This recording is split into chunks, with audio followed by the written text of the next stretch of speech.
जय भारत जय भारती पढ़कर बनाने वाला महारथी। खुशी का वो दिन आ गया, कोई गीत बजने दो, मुझे बीज गणित सीखने दो। पाठ 1 कक्षा 7वीं उड़ान चरण 2 बीज गणित की ओर हल करेंगे। बूझो संख्या। रजत और साक्षी किसी सोची गई संख्या के बारे में संकेत करके संख्या का अनुमान लगाने का खेल खेल रहे थे। दोनों एक दूसरे द्वारा सोची गई संख्या का पता लगाने की कोशिश कर रहे थे। क्या आप भी उनके द्वारा सोची गई संख्या का पता लगा सकते हो? यह 80 के आधे से छोटा है, यह 3 दहाई से बड़ा है और 4 दहाई से कम है। दहाई का अंक इकाई के अंक से 2 कम है। संख्या के अंकों का योग 8 है। तो 80 का आधा 40, 30-40 के बीच में संख्या, 30-40 से बीच में संख्या, और दोनों का जोड़ 8 आना चाहिए।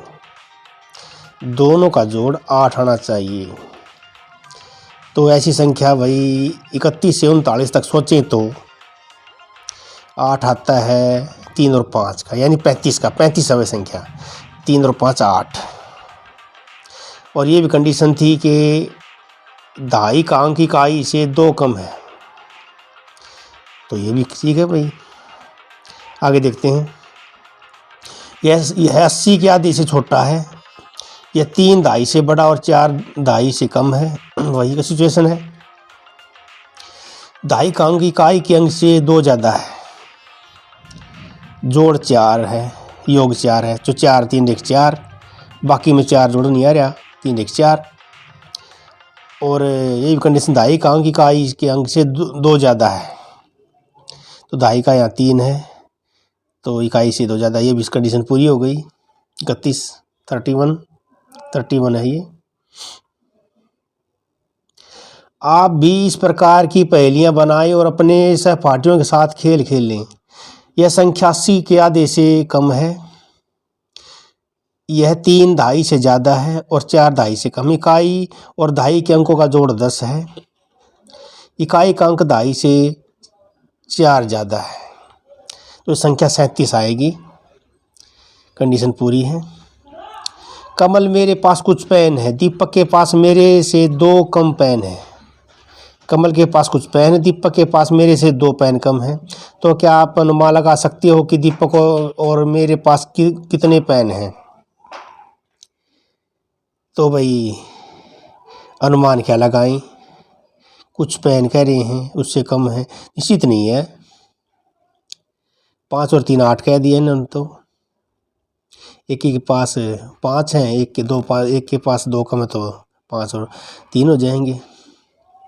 यदि हम मान लें कि वैभव के पास 3 पेन है, तो दीपक के पास कितने पेन है? वैभव के पास 3 पेन है, तो दीपक के पास 1 पेन है रहेगा, क्योंकि उसके पास 2 कम है। यदि वैभव के पास 4 पेन है, तो दीपक के पास कितने पेन होंगे? तो 2 पेन कम है, इसलिए 2 कम कर दें, 2 पेन रह जाएंगे दीपक के पास। इसी प्रकार नीचे तालिका को पूरा करें। तो वैभव के पास 5 पेन है, दीपक के पास 2 कम कर दो भाई, 3 आ जाएगा। तो 6 पेन वैभव के पास 2 कम कर दो, दीपक के 4 हो जाएंगे। वैभव के पास 7 हैं, तो दीपक के पास 5 रह जाएंगे। वैभव के पास 8 पेन हैं, तो दीपक के पास 6 रह जाएंगे। अगर दीपक के पास 6 पेन हैं, तो वैभव के पास 8 हो जाएंगे। अगर दीपक के पास 7 पेन हैं, तो वैभव के 9 हो जाएंगे।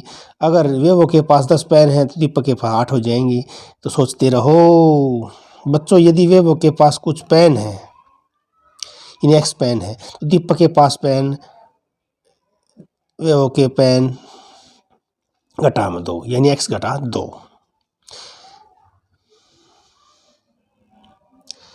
बच्चों वैभव के पेनों की संख्या की जानकारी हमें नहीं है, ये अज्ञात है। इसका मान 3 4 5 6 कुछ भी हो सकता है। इन अज्ञात राशियों को हम चर कहते हैं।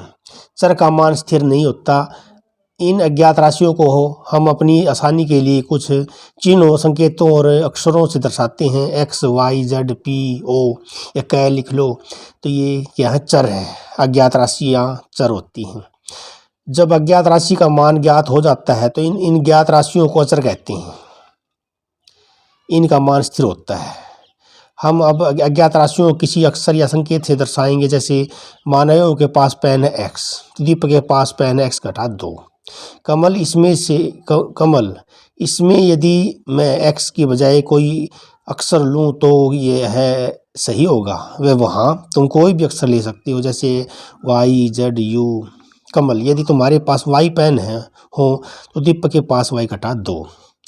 इसमें कमल ने इसका सामान्यीकरण करके अज्ञात संख्या को एक संकेत से दर्शा दिया। आप भी अपने सहपाठियों के साथ इस प्रकार के अज्ञात राशियों की तुलना करें। निम्न स्थितियों को अचर और चर राशियों में व्यक्त करें। राधा के पास साहिल से 4 टॉफी ज़्यादा है।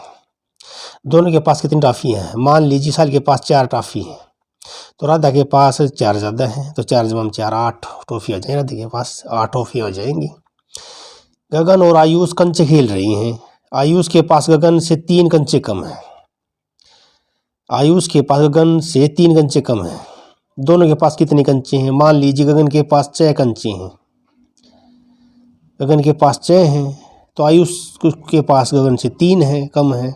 घटा कम कर 3 कर दें, कम कर दें। रीटा अपनी माता से 20 वर्ष छोटी है। यदि रीटा की माता का यू है तो रीटा की आयु तो भाई कम करना तो घटा दें, ज़्यादा है तो जोड़ दें। कम करना है तो घटाना है, ज़्यादा करना जोड़ना है। यू घटा 3, सॉरी 20 आएगा यहाँ पर, 3 गलत हो गया। रीटा अपनी माता के 20 वर्ष छोटी है। यदि रीटा की माता की आयु 11 वर्ष यू वर्ष है तो रीटा की आयु, तो यहाँ पर रीटा की आयु आएगा यू घटा 20 आएगा, गलत हो गया। मोहन के पास सुमित से 2 गुना आम है।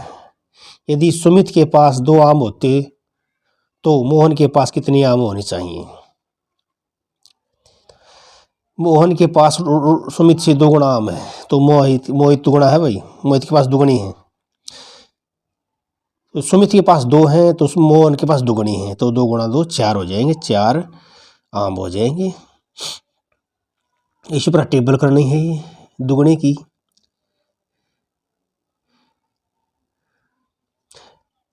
तो जो रमित के पास 3 है तो मोहन के पास 6 हो जाएंगे, दुगनी है। अगर उस रमित के पास 4 है तो दुगनी मोहन के पास 8 हो जाएंगे। अगर रमित के पास 5 है तो मोहन के पास दुगनी 10 हो जाएंगे। अगर रमित के पास 8 है तो मोहन के पास दुगनी 16 हो जाएंगे। अगर मोहन के पास 200 हैं तो रमित के पास आधे हो जाएंगे, 100 हो जाएंगे। अगर रमित के पास 500 हैं, मोहन के पास दुगनी 1000 हो जाएंगे। तो यदि मोहन के पास n आम हो तो रमित के पास आमों की संख्या कितनी होगी? तो 2n हो जाएगा, 2n कर दें,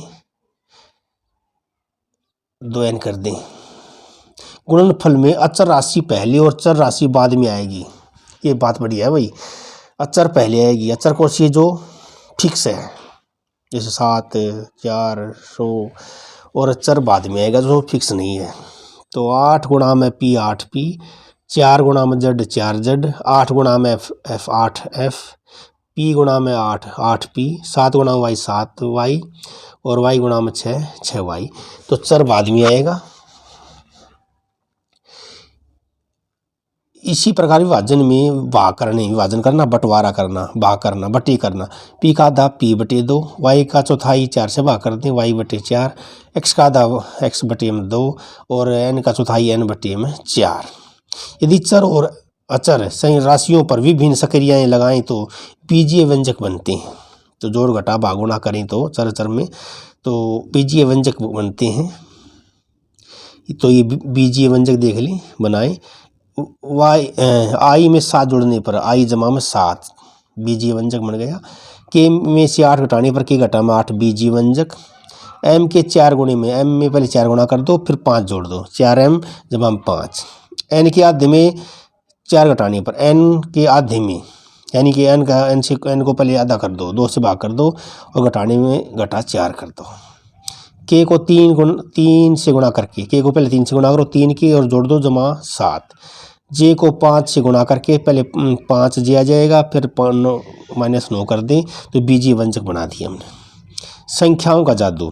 एक संख्या लो, उसे दुगुना करो, तो भाई संख्या 10 ले ली, उसका दोगुना 20 हो गया। फिर से 20 को हमने 4 से गुणा कर दिया, 80 हो गया। अब 80 को हमने 8 से भाग कर दिया, 10 आ गया भागफल। तो संख्या क्या मिली? 10। जो शुरू की थी वही अंत में आई है। यह पहली कैसी बनी? माना संख्या x है, पहले 2 से गुणा किया, फिर 4 से, फिर 8x हो गया, फिर 8x को 8 से भाग दिया, x प्राप्त हो गया। एक संख्या लो, उसे ती गुणा करो। एक संख्या 10 ले ली, 3 से गुणा कर दी, 30 हो गई। 3 गुणा 30 हो गई। 30 का फिर 3 से गुणा कर दिया, 90 हो गई। अब 90, अब फिर 2 गुणा करो, 90 का 2 गुणा, 2 से गुणा कर दो, 180 हो गया। अब 180 को 18 से भाग कर दो, 10 प्राप्त हो गया। तो क्या मिला? 10। तो संख्या जो प्राप्त शुरू में थी वही बाद में है। तो ये खेलने की, गणित भी एक खेल है, मनोरंजन हो सकता है, इस पर आने वाला चाहिए।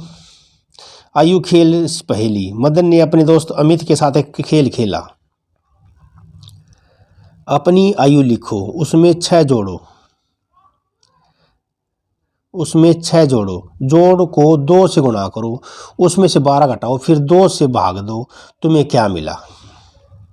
मेरी आयु मान लिया 15 है,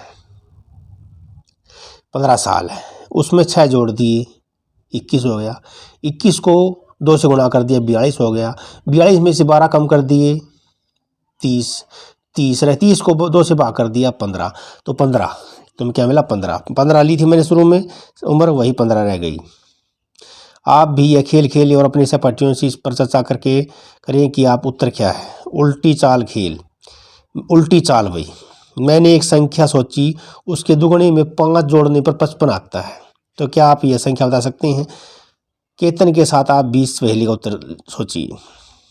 मैंने एक संख्या लिया, n संख्या ली मान लो, उसमें दुगुना कर दिया, 2n हो गया, उसमें 5 जोड़ दिया, कितना प्राप्त हुआ? 55 प्राप्त हुआ। तो 2n बराबर 55 घटा में 5 उधर जाएगा तो माइनस हो जाएगा, 2n बराबर 50। तो n आ गया 25। जोड़ा, पहले गुणा किया, फिर 5 जोड़ा, तो 55 प्राप्त हुआ। केतन ने 25 उत्तर सही उत्तर दिया। अमर, केतन यह तुमने कैसे किया? केतन, इस पहेली को मैंने तुमने जितना जोड़ा था मैंने उतना ही घटा दिया। तो उल्टी चाल खेल कर दिया केतन ने। 55 में 5 कम कर दिया, 50। फिर तुमने 2 से गुणा किया, मैंने 2 से भाग कर दिया, तो उत्तर 25 आ गया। मैंने तुमसे बिल्कुल उल्टी चाल चली। तुमने 5 जोड़ा तो मैंने 5 घटाया, तुमने 2 से गुणा किया तो मैंने 2 से भाग कर दिया। तो ये पैटर्न किया मैंने, संख्या को 2 से गुणा किया, जब मैं 5 जोड़ा 55, और मैंने क्या किया? 55 में 5 कम कर दिया, फिर 2 से भाग कर दिया, तो 25 प्राप्त हो गया। उल्टी चाल। बच्चों, आपने यदि किसी और तरीके से भी किया है तो उसकी चर्चा आप अपने सहपाठियों और अध्यापक से करें। केतन, अब तुम्हारी बारी है, तुम पहेली पूछो। मुझे समझ नहीं आ रहा कि तुम्हें खुद पहेली कैसे बनाई। अरे यह तो भी बहुत ही सरल है। मैंने एक संख्या सोची, अब उसको मैंने 2 से गुणा किया, फिर उसमें 5 जोड़ दिया, तो 55 आया।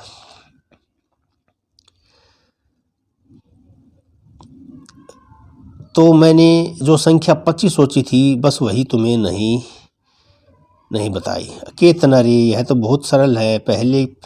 पहली का हल लिखो और उससे पहले बनाओ, तो उससे पहली बनाओ। तो संख्या इसको 3 से गुणा करना, फिर 7 जोड़ना, 40 प्राप्त होगा। तो 11 आ जाएगा। 11 को हम 3 से गुणा करेंगे, 33, 4 जोड़ेंगे, 7 जोड़ेंगे तो 40 आ जाएगा। और उल्टी चाल चलेंगे, 40 में 7 कम कर दें, 33, और 3 से भाग कर दें, तो 11। उल्टी चाल भी है। केतन, मैंने एक संख्या सोची, उसको 3 से गुणा किया और फिर उसमें 7 जोड़े तो 40 आता है। संख्या बताओ। तो मैंने 3 से गुणा किया, फिर 7 जोड़े, 40 आता है। तो 3x, 40 में से 7 गए 33, तो 11 आएगा। संख्या 11 आ जाएगा, इसका मान, सर का मान 11 आ जाएगा। बच्चों, आप भी इस तरह की पहेलियाँ स्वयं बनाओ और सहपाठियों के समूह पहेली के खेल खेलें। मैंने एक संख्या सोची, संख्या को 3 से गुणा करने पर और 1 जोड़ने पर 22 प्राप्त होता है। संख्या बताओ। तो मैंने संख्या 3 से गुणा कर दी, 3x जमा में 1 जोड़ दिया, 22 प्राप्त हो गया। 3x बराबर है माइनस घटा में 1, तो 21 आ जाएगा, 3 7 21 7 तो आ जाएगा चर का मान। Subscribe and like.